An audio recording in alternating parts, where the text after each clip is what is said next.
یہ کس کتاب میں لکھا ہوا ہے، یہ کس قانون میں لکھا ہوا ہے؟ اتنا انتھا قانون تو دنیا کا انسان نہیں بناتا۔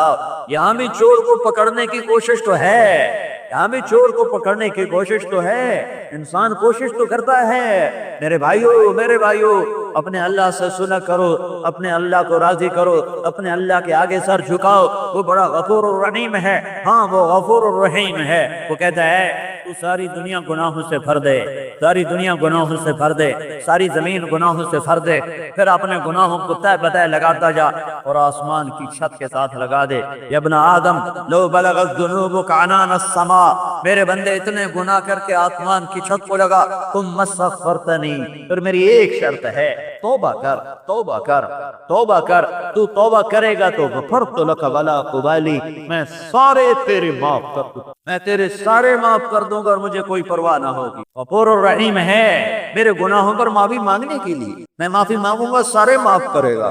موسیٰ علیہ السلام کے زمانے میں کہتا گیا، انہوں نے 2 نفل پڑھ کے دعا مانگی، یا اللہ بارش دے، اللہ نے دھوپ اور تیز کر دی۔ تو اللہ موسیٰ علیہ السلام نے عرض کی، یا اللہ میں نے بارش مانگی، تو نے دھوپ تیز کر دی۔ تو اللہ تعالیٰ نے فرمایا، موسیٰ اس مجمع میں ایک شخص ہے، پچھلے 40 سال سے میرا مجرم نافرمان ہے، جب تک وہ کھڑا ہے اس کی نحوست کی وجہ سے تیری دعا بھی قبول نہیں، بارش نہیں۔ اسے کہو یہاں سے نکل جائے تو پھر بارش کروں گا۔ وہ کیسا گناہگار تھا جس نے کلیم اللہ کی دعا کو روک دیا، کیسا گناہگار تھا۔ اب وہ شخص کھڑا ہوا ہے، اس نے ادھر دیکھا، پھر ادھر دیکھا، یوں دیکھا، پھر یوں دیکھا، ادھر ادھر کوئی نہ نکلا۔ اب وہ دل ہی دل میں کہتا ہے، لو خرجت ففضحت نفسی، فضحت نفسی، اے اللہ اب اگر میں باہر نکلوں سارے لاڑ کانے کو پتہ چل جائے گا کہ میں ہی وہ منحوس ہوں، تو میں تو بے عزت ہو جاؤں گا، اور اگر کھڑا رہوں تو پھر بارش نہیں ہوگی۔ تو یا اللہ اب اس بندے کو توبہ کا خیال آتا ہے، اور یہ توبہ اس لیے نہیں کر رہا کہ وہ اللہ سے ڈر گیا ہے، اس لیے نہیں کر رہا کہ اللہ کی محبت دل میں آ گئی ہے، وہ توبہ اس لیے کر رہا ہے کہ میری عزت بچ جائے، میری عزت بچ جائے۔ یہ 2 نمبر کی توبہ ہے، یہ نمبر 1 توبہ نہیں ہے، یہ 2 نمبر توبہ ہے، یہ بناوٹی توبہ ہے، بناوٹی توبہ ہے۔ لیکن میں اس آسمان والے پہ قربان جاؤں، اس نے اس توبہ پہ کیا کیا؟ یہ کہتا ہے، یا اللہ عصیتک 40 سنة فامہلتنی فجئتک تائبا فاقبلنی، یا اللہ میں 40 سال تیرا نافرمان رہا اور تو مجھے چھپاتا رہا، آج میں بے عزت ہو جاؤں گا، اگر تو نے مجھے آج نہ چھپایا تو میں بے عزت ہو جاؤں گا، میں توبہ کرتا ہوں، مجھے چھپا لے، میری عزت رکھ لے۔ یہ بول اس کے ختم ہوئے اور ادھر سے گھٹا اٹھی اور بادل چھایا اور چھما چھم بارش شروع ہوئی۔ موسیٰ علیہ السلام کہنے کے، یا اللہ آدمی تو ایک بھی نہیں نکلا، بارش کیسے ہو گئی؟ تو اللہ تعالیٰ نے فرمایا، جس کی وجہ سے روکی تھی اسی کی تو فعل ہو گئی۔ اتنی جلدی کوئی صلح کرتا ہے؟ تمہاری ماں ناراض ہو جائے اتنی جلدی صلح کرتی ہے؟ تمہارا ابا ناراض ہو جائے اتنی جلدی صلح کرے گا؟ تمہاری بیوی ناراض ہو جائے، تم بیوی پہ ناراض ہو جاؤ، تم اپنے بھائی سے ناراض ہو جاؤ، تم اپنے بچے سے ناراض ہو جاؤ، دوست سے ناراض ہو جاؤ، اتنی جلدی صلح کرو گے؟ اور جن کا سارا مال و متاع بہ گیا، مکان ٹوٹ گئے، گر گئے، اور انہوں نے کہا یا اللہ تیرا شکر ہے، یا اللہ تیرا شکر ہے، یہ شرط ہے ان کا، یا اللہ اس حال میں بھی تیرا شکر ہے، تو اللہ قیامت کے دن بلائے گا صدیق شہید کو، کہے گا حساب دو، سخی کو بلائے گا، کہے گا حساب دو۔ پھر اللہ وہ آئیں گے جن کے گھر بہ گئے، جو خیموں میں جا بیٹھے، جن کے گھر ٹوٹ گئے، بہ گئے، جانور مال مویشی مر گئے اور ان کے پلے کک بھی نہ رہا، دیکھنے میں بڑا نقصان ہو گیا اور ہوا ہے، بنو کا یا اللہ ہم تیرے شکر گزار ہیں، تیرا مال تھا تو نے لے لیا۔ اگر یہ کیفیت ہے تو اللہ تعالیٰ قیامت کے دن جب یہ آئے گا حساب کے لیے تو اللہ کہے گا میرا بندہ تجھ سے مجھے شرم آ رہی، میں تیرا کیا حساب لوں؟ میں نے تمہیں دنیا میں ہی دکھ دے دیا تھا، جا تجھے معاف کیا، جا تجھے معاف کیا، جاؤ تیرا کوئی حساب نہیں۔ ہاں جی شہید صاحب حساب دو، سخی صاحب حساب دو، مصیبت میں دکھ، مصیبت جھیلنے والے، مصیبت پہ صبر کرنے والے، مصیبت پہ صبر کرنے والے، جا تیرا کوئی حساب نہیں ہے۔ یہ محمد مصطفیٰ صلی اللہ علیہ وسلم کی دعائیں ہیں کہ اللہ تعالیٰ نے ہمارے لیے دنیا اور آخرت کی آسانیاں فرما دی ہیں۔ تو میرے بھائیو آج توبہ کر کے اٹھو، آج اللہ سے صلح کر کے اٹھو۔ بہت بڑا مجمع ہے لاڑ گانے کے حساب سے، آج اگر تم توبہ کرو گے تو ایک آدمی توبہ کر لے تو ساتوں آسمان پہ ایسے لائٹیں جلائی جاتی ہیں، فرشتے پوچھتے ہیں یہ لائٹیں کیسی ہیں، تو انہیں بتایا جاتا ہے اصطلح العبد علی مولاہ، آج ایک آدمی نے توبہ کی ہے، اللہ نے خوش ہو کر سارے آسمان پہ روشنیاں کر دی ہیں۔ یہ اتنا بڑا مجمع آیا ہوا ہے، اگر یہ اللہ کے دربار میں توبہ کرے گا تو اللہ کتنا خوش ہوگا، کتنی لائٹیں جلیں گی، اور آپ کے نام لے کر، آپ کے باپ کے نام لے کر اللہ اعلان کرے گا ہاں ہاں میں نے معاف کر دیا، ہاں ہاں میں نے معاف کر دیا۔ پھر وہ سارے اعمال نامے تمہارے نبی کے دربار میں جائیں گے، یا رسول اللہ مبارک ہو، آج آپ کی امت کے یہ لوگوں نے توبہ کی۔ ہائے ہائے اللہ ورب، جب عاشق رب ہو تو پھر اپنی شان کا عشق بتائے گا، اپنی شان کی تعبیر بتائے گا۔ ارے مجنون لیلا پہ عاشق ہوا تھا، وہ شاعری کر گیا کہ پتھر پگھل گیا، پتھر ایک عورت کے پیچھے ایسی شاعری کر گیا کہ پتھر پگھل گئے۔ وَهَلْ تَبْكِينَ لَيْلَا إِذَا مِتُّ قَبْلَهَا وقام على قبر النساء النوائح كما لو أصاب الموت ليلى بكيتها وجاد لها دم من العين صافح وأغبط من ليلى بما لا أناله فلا كل ما قرت به العين طائح ولو أن ليلى الأخير يتسلمت علي ودوني جندل وصفائح لسلمت تسليم البشاشة أو زقا إليها صدا من جانب القبر صائح حمامة بطن الواديين ترنمي سقاق الغر الغوادي مطيرها أبيني لنا ما زال ريشك ناعما ولا زلت في قدراء غد نظيرها۔ اللہ کی قسم میں اب تمہارے سامنے تو نہیں روتا ہوں، لیکن میں تنہائی میں جب یہ شعر پڑھتا ہوں میں روتا ہوں کہ ان میں درد ایسا ہے۔ وہ تھا ظالم، کوئی کمال کا بلیغ انسان تھا، اس کا نام تھا توبہ۔ مجنو کا نام اصلی آج آپ کو بتا رہا ہوں، مجنو کا نام تھا توبہ۔ نام کیا تھا بھائی؟ توبہ، کام کیے بغیر توبہ کے، لیکن وہ صرف عاشق تھا، حرامی نہیں تھا، کوئی حرام نہیں کیا، شادی کی تمنا کی نہیں ہو سکی تو عشق میں وہ شعر کہے کہ عرب جیسے پتھر دلوں کو پگھلا کے رکھ دیا، اس نے رلا کے مار دیا اس نے عربوں۔ اس کا آخری شعر ہے لیلا کے بارے میں، پتہ نہیں مجھے کہاں سے یاد آ گئی، عفا اللہ عنہا هل ابیتن لیلتا من الدہر ولم یصل الی خیالها۔ یہ اس کا آخری شعر تھا لیلا کے بارے۔ پھر وہ ہمیشہ کے لیے چپ ہو گیا، کچھ نہیں بولا، چپ کر، اور پھر اللہ کے راستے میں نکلا اور ترکستان میں جا کر اس کا انتقال ہوا، اور لیلا اس کی قبر پہ گئی اور اس کی قبر پہ بیٹھ کے جو رونا شروع کیا تو روتے روتے مر گئی۔ اللہ تجھے معاف کرے، میری زندگی کی کوئی رات تو بہت لمبی ہے، کوئی پل بھی تیری یاد کے بغیر نہ گزرے۔ یہ آخری شعر تھا۔ میں تمہیں یہ تقابل کر کے بتا رہا ہوں کہ ایک انسان جب عشق کرتا ہے تو کیا سے کیا کر دیتا ہے، جب اللہ نے عشق کیا تو کیا کیا ہوگا۔ عاشق اللہ محبوب محمد ابن عبداللہ، تو اللہ تو میں کیسے بیان کروں، فلا وربک میں کیسے بیان کر سکتا ہوں، محسوس کر سکتا ہوں، بیان نہیں کر سکتا ہوں۔ اللہ اس کے رسول سے صلح کر لو۔ توبہ کا پتہ کیا مطلب ہے؟ لوٹ آنا۔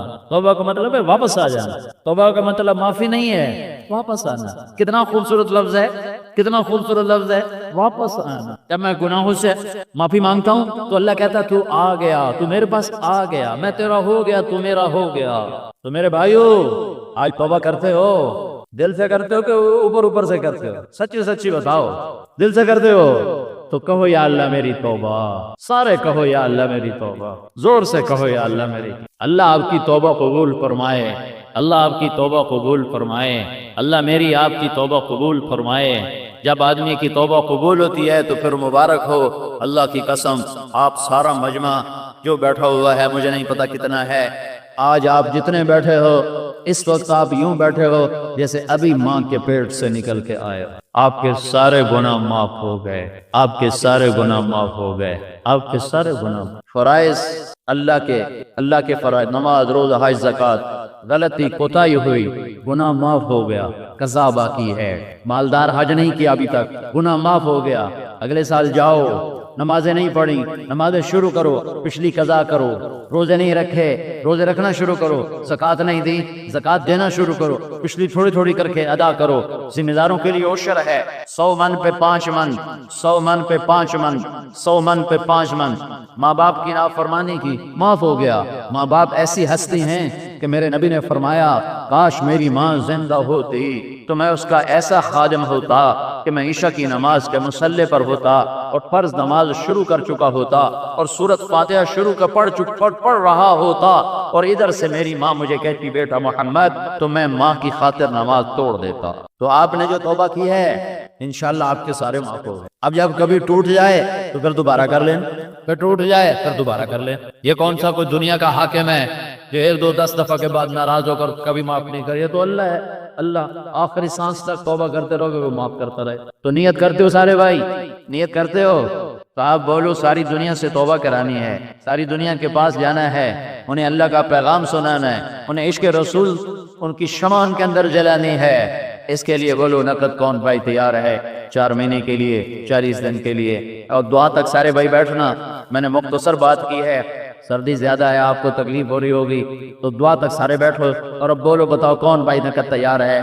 جو بھائی کل سے انشاءاللہ 4 مہینے کے لیے 40 دن کے لیے جا رہے ہیں، یہ بہت سے ہمارے بھائیوں نے 3 دن کا ارادہ کیا، کل سے 10 دن کا۔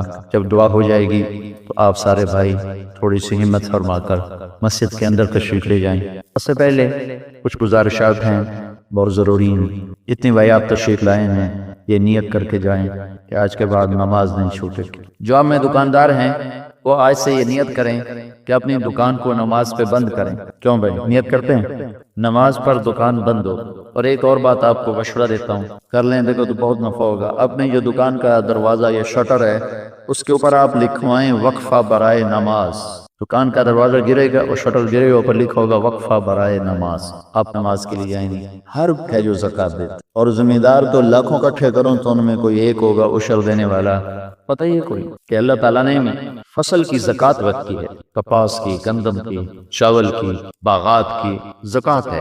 اگر 1 لاکھ روپے کا باغ بیچا ہے تو 5,000 غریب کو دے دو۔ 1 لاکھ روپے کا چاول بیچا ہے تو 5,000 اس میں غریب کو دے دو۔ 1 لاکھ روپے کی گندم بیچی ہے تو اس میں 5,000 غریب کا ہے۔ یہ اللہ تعالیٰ نے رکھا ہوا ہے۔ 20 لاکھ کا بیچا ہے سودا، 1 لاکھ اس میں غریب کا ہے۔ 10 لاکھ کا بیچا ہے اس میں 50,000 غریب کا ہے۔ اگر یہ ذمہ دار لوگ ایسا کریں، میں نے بیچ بیان میں بھی کہا تھا، ایک یہ عشر ادا کریں، ایک یہ نماز پڑھیں، ایک یہ ظلم نہ کریں۔ اپنے ہاریوں کو، آپ کے یہاں ہاری سسٹم ہے، ہمارے یہاں پنجاب میں نہیں ہے، اثر خود کاشت ہے پنجاب میں، ذمہ دار اپنا زراعت خود کر، تھوڑے سے ہم جو ٹھیکے پر لیتے ہیں۔ آپ کے یہاں سارا ہاری سسٹم ہے کہ وہ کسان کرتے ہیں، آپ اس کا آدھا لیتے ہیں۔ تو مجھے یہ خبر پہنچتی ہے کہ اکثر ذمہ دار اپنے ہاریوں کو پورا حصہ نہیں دیتے، تھوڑا بہت دیتے ہیں جس سے ان کا گزارا چلتا ہے، پکی نہیں دیتے، خود کھا جاتے ہیں۔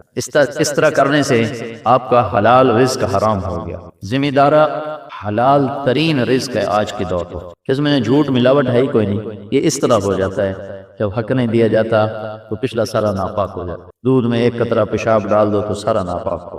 تو غریبوں کو ان کا حق دو۔ میرے نبی کا فرمان ہے پسینہ خشک ہونے سے پہلے مزدور کی مزدوری اس کے ہاتھ پہ رکھو، تو اللہ تعالیٰ آپ کے لیے رزق کے دروازے کھول دے، برکتوں کے دروازے کھول دے۔ تو بھائی زکوٰۃ ادا کرو۔ وراثت میں بہنوں کا حصہ ہے، آپ کے سندھ میں بہنوں کو حصہ نہیں دیا جاتا۔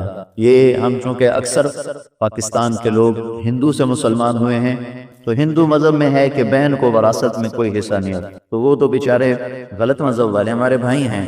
آپ کم از کم ان ہندوؤں کو تو مسلمان بنانے کی نیت کرو، آپ ان سے کاروبار بھی کرتے ہو، لین دین بھی کرتے ہو، انہیں ان کے پاس ملازمت بھی کرتے ہو، ان کو ملازمت پر بھی رکھتے ہو، لیکن کبھی ان کی جنت کا فکر ہی نہیں کیا کہ اللہ کرے یہ جہنم سے بچ کے جنت میں جانے والے بن جائیں۔ یہ تبلیغ والوں نے کبھی فکر نہیں کیا کہ چلو انفرادی طور پر تو دعوت دی جا سکتی ہے، کیا پتا کون کب مسلمان ہو جائے۔ عمر کوٹ کی مجھے سنائی بھائیوں نے، وہاں تو ہندو زیادہ ہیں، وہ گشت کے لیے جماعت نکلی تو ایک گھر پہ دستک دے دی، تو دوسرے نے کہا یہ تو ہندو کا گھر ہے، مسلمان کہیں تو آگے چلو۔ تو بچہ نکل آیا باہر، وہ اندر گیا، پھر اندر سے واپس آیا، کہا کہ میرے دادا تمہیں بلاتے ہیں تم لوگ۔ کہا بھائی ہم غلطی سے کر بیٹھے تھے دستک، آپ سے بات نہیں کرنی۔ کہا نہیں میرے دادا بلاتا ہے۔ تو وہ 2-4 آدمی اندر چلے گئے، تو بوڑھا آدمی چارپائی پہ لیٹا ہوا، اب جی فرمائیں۔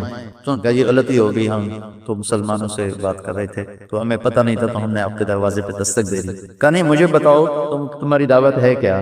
تو انہوں نے بڑے پھیکے اور سر سے اتارے ہوئے لہجے میں اس سے بات کی، وہ مسلمان ہو گئے اور اگلے دن وہ مر گیا۔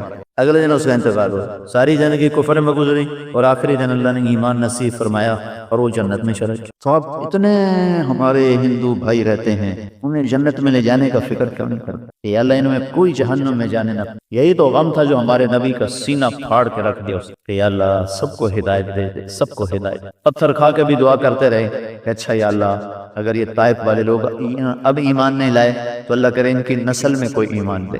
تو بھائیو یہ درد رکھا کرو، یہ غم رکھا کرو، یہ ختم نبوت والا غم ہے۔ ختم نبوت صرف قادیانیوں کے خلاف نہیں ہے کہ قادیانیوں کے جو جھوٹا نبی ہوگا تو ہم ختم نبوت والے اس کا رد کریں گے، یہ تو ایک اتنا سا جز ہے۔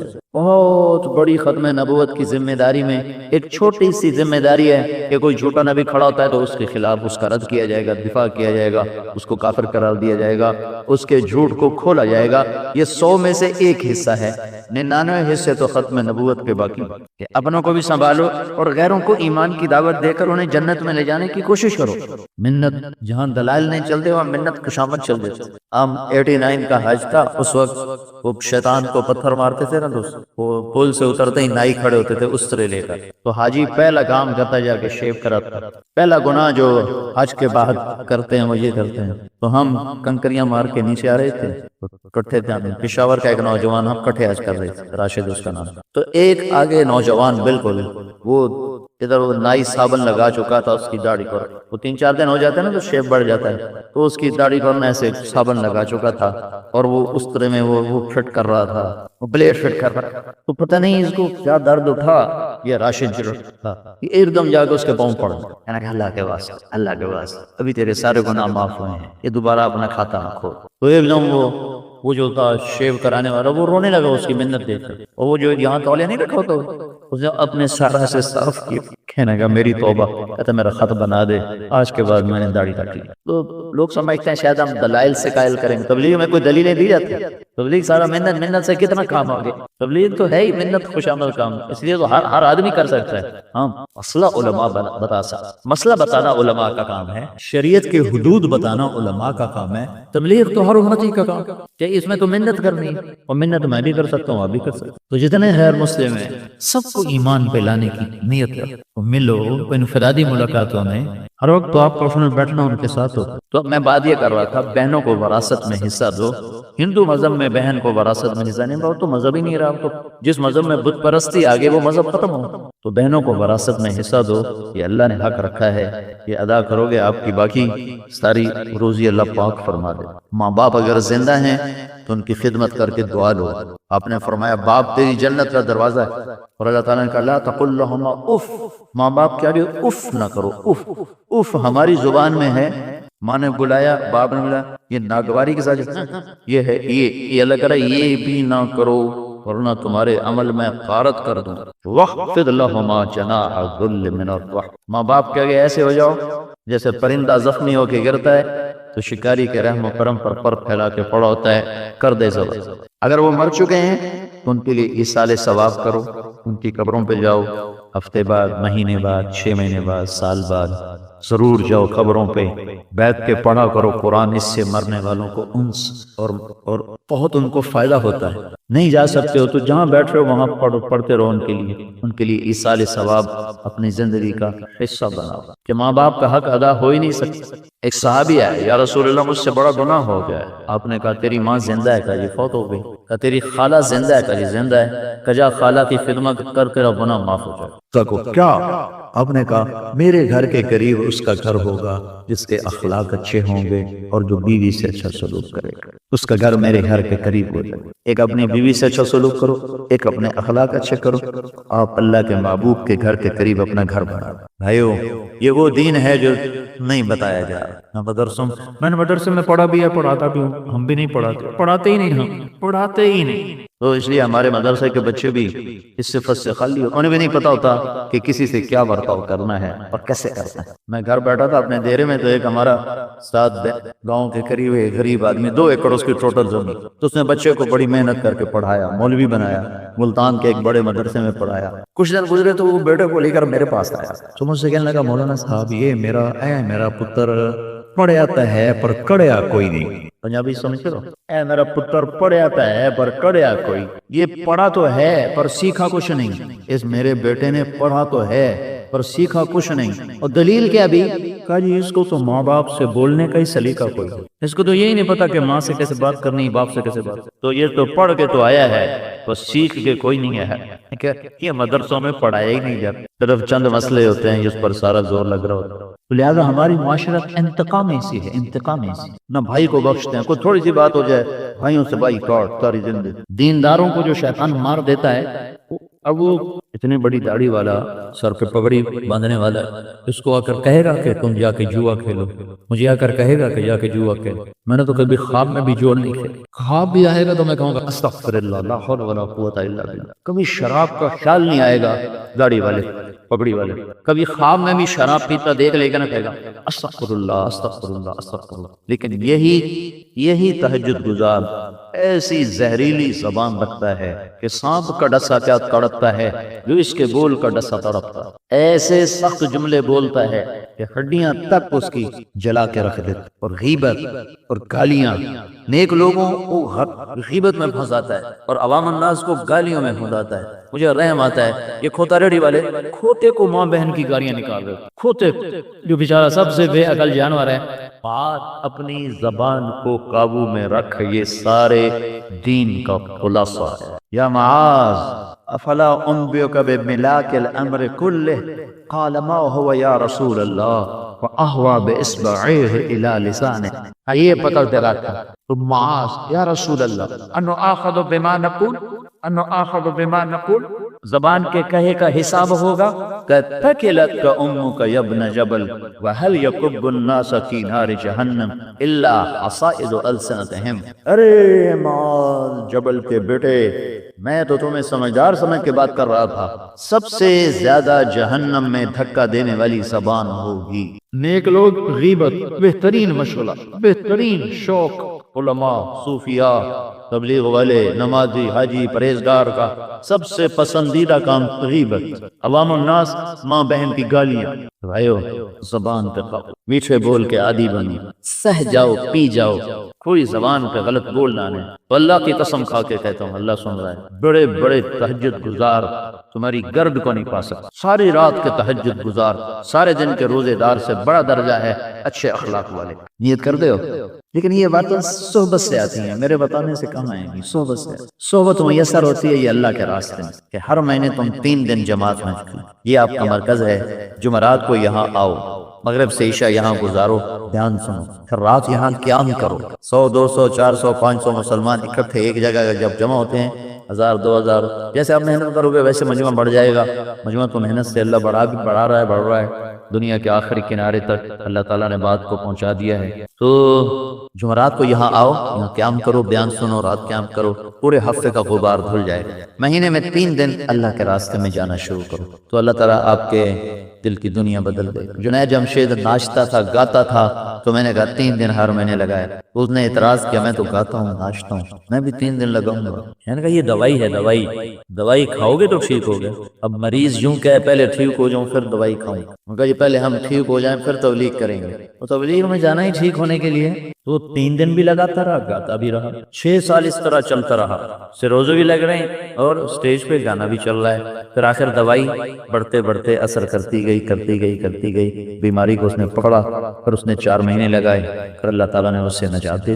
تو اگر جنید جمشید تبلیغ میں نکل کے حرام چھوڑ گیا ہے اور وہ گستاخ رسول ہے تو پھر عاشق کون ہے؟ مجھے اس کا پیغام ہے، فون ہے، بات ہوئی میری، اس فون پہ بات ہے. مجھ سے کہنے لگا مولانا مجھے پیپسی کولا والے 4.5 کروڑ روپے کی پیشکش کر رہے ہیں کہ داڑھی صاف کرا دو اور 10 گانے گا کے دے 10 اور 4.5 کروڑ روپے ہم سے ہے. اور میں اس حال میں انکار کر رہا ہوں کہ میرے گھر میں 100 روپیہ ماں کی دوائی خریدنے کے لیے نہیں ہے، اور میں نے انکار کر دیا ہے کہ میں نہیں کروں گا. تو میرے بھائیوں یہ گستاخی رسول سے ہو یا عشق رسول؟ اللہ المعد اللہ، المذل اللہ، السمیع اللہ. سننے والا کون ہے؟ السمیع اللہ. دیکھنے والا کون ہے؟ البصیر اللہ پکڑنے والا کون ہے؟ ان بطش ربک لشدید اللہ جنت میں پہنچانے والا کون ہے؟ یدخل من یشاء فی رحمت اللہ جہنم میں ڈالنے والا کون ہے؟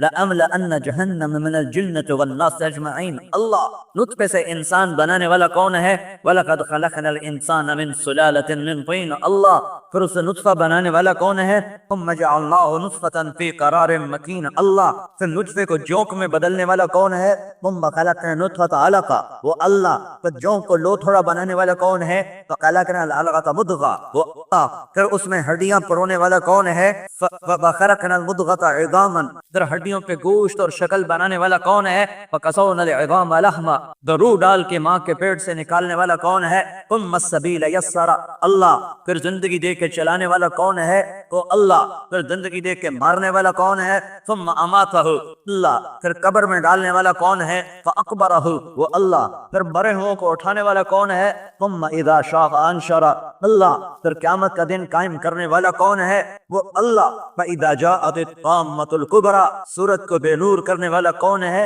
وہ اللہ اذا الشمس كورت تاروں کو توڑنے والا کون ہے؟ وہ اللہ وَإِذَا النُّجُومُ انكَدَرَتْ پہاڑوں کو ریت بنانے والا کون ہے؟ وہ اللہ وَإِذَا الْجِبَالُ سُيِّرَتْ جانوروں کو لاوارث بنانے والا کون ہے؟ وہ اللہ وَإِذَا الْعِشَارُ عُطِّلَتْ جنگل کے جانوروں کو چھوڑنے والا کون ہے؟ جمع کرنے والا کون ہے؟ وہ اللہ وَإِذَا الْوُحُوشُ حُشِرَتْ سمندروں میں آگ لگانے والا کون ہے؟ وہ اللہ وَإِذَا الْبِحَارُ سُجِّرَتْ وَإِذَا الْجِبَالُ سُجِّرَتْ آسمان کو پھاڑنے والا کون ہے؟ اللہ اذا السماء انفطرت اذا السماء انشقت واذنت لربها وحقت واذا الارض مدت والقت ما فيها وتخلت واذنت لربها وحقت ذلكم الله ربكم الحق طه یاسین محمد احمد عاشر عاقب فاتح فاتن ابو القاسم طه یاسین شاہد مبشر نذیر داعی الی اللہ سراج منیر حریص علیکم رؤوف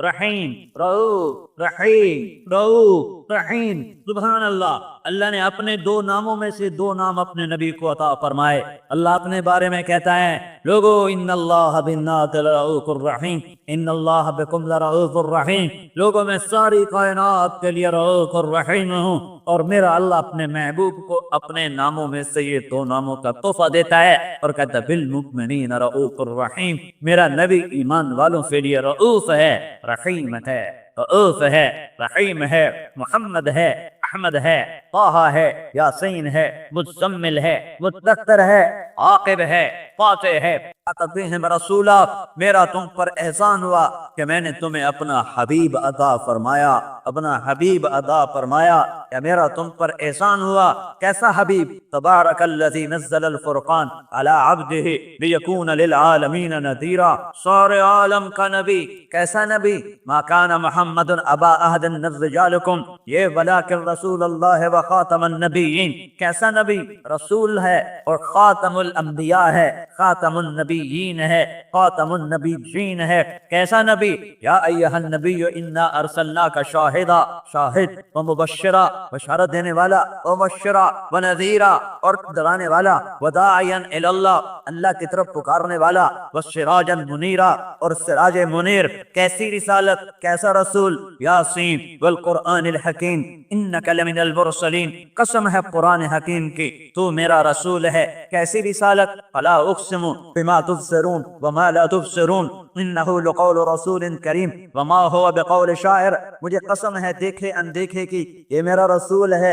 یہ شاعر نہیں ولا بقول کاہن یہ جادوگر نہیں یہ ساحر نہیں یہ رسول ہے یہ دیوانہ نہیں نون بالقلم وما یسطرون ما انت بنعمت ربک بمجنون یہ دیوانہ نہیں ہے یہ رسول ہے یہ نبی ہے اور اس کا مقام قاب قوسین ہے مقام محمود ہے 7 سمندر 7 زمینیں تو کچھ بھی نہیں بے حیثیت ہیں یہ خلا قضا کچھ نہیں بے حیثیت ہے میرا رسول مکہ سے اٹھتا ہے اور وہ بیت المقدس جاتا ہے اور پہلا آسمان اور دوسرا آسمان اور تیسرا آسمان اور چوتھا اور پانچواں اور چھٹا اور ساتواں اور سدرۃ المنتہا اور عرش کے اوپر 70,000 نور کے پردے والنجم اذا ہوا ما ضل صاحبكم وما غوا وما ينطق عن الهوى ان هو الا وحي يوحى علمه شديد القوى ذو مرة فاستوى وهو بالأفق الأعلى ثم دنا فتدلى فكان قاب قوسين أو أدنى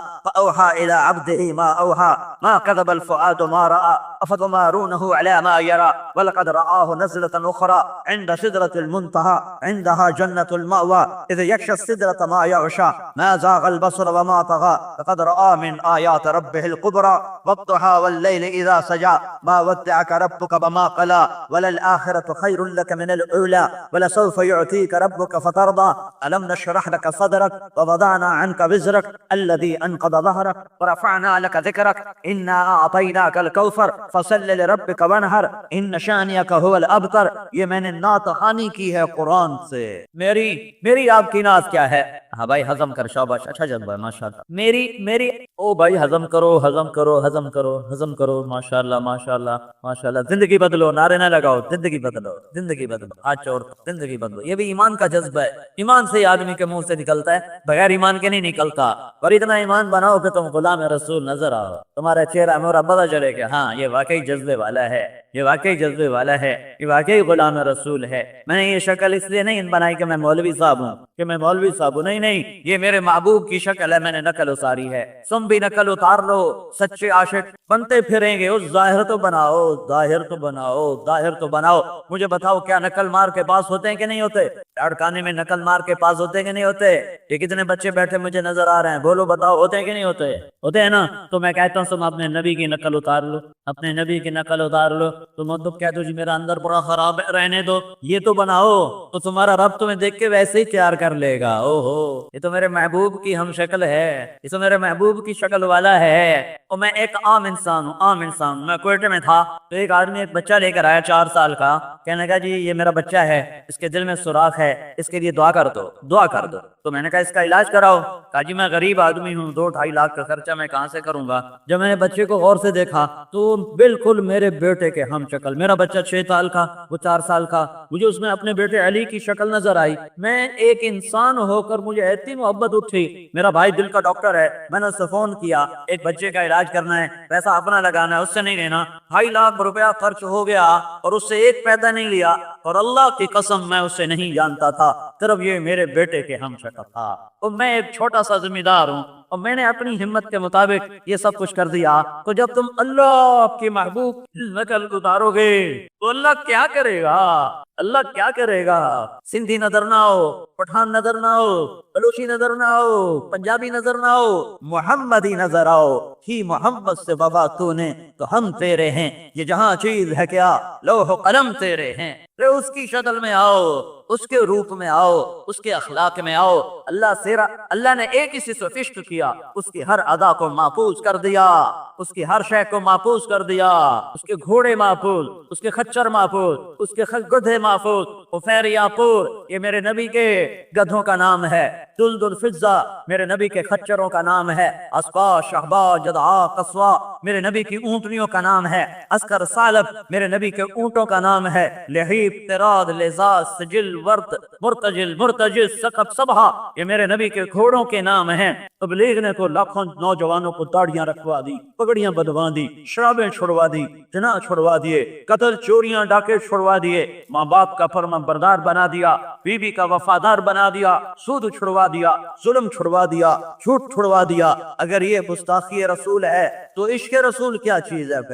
پھر سائیں مجھے بتاؤ، پھر عاشق کسے کہتے ہیں؟ یہ سب اگر گستاخی ہے تو پھر عشق کس چیز کا نام ہے؟ تمہاری مسجدوں میں جماعت نہ جا سکے، تمہارے مسجد میں جماعت مہمان نہ بن سکے، تمہاری سندھ کی مہمان نوازی کدھر چلی گئی؟ سندھی تو غریب بھی ہوتا ہے تو مہمان نواز ہوتا ہے. میرے بھائیو، تبلیغ نے تو عشق رسول زندہ کیا. میں نے اللہ کے مجھے اپنے باپ دادا کی پیڑھی نہیں آتی. میرے باپ دادا دنیا کے بڑے لوگ تھے، ان کی 16 پیڑھیاں میرے کمرے میں لکھی ہوئی ہیں، لیکن مجھے آج تک یاد نہیں ہوئی. حالانکہ میں نے ان کو یاد کرنے کی کوشش بھی تھی، مجھے یاد نہیں ہوئی ہیں. میں اللہ کے نبی کی 80 پیڑھیاں یاد کر رہا ہوں. گستاخی کے لیے تمہیں گستاخ بنانے کے لیے میں نے اس پہ کتنا وقت لگایا ہوگا، کتنی راتیں اس پہ لگائی ہوگی کہ میں اللہ کے نبی کے در کا میراثی بن جاؤں. میرے پاس تو اور عمل بھی کوئی نہیں. میں نے تو روزہ رسول پر بھی جا کر کہا تھا یا رسول اللہ میں آپ کے باپ دادا کی تعریف کرتا ہوں اور میرے پاس کوئی عمل نہیں ہے.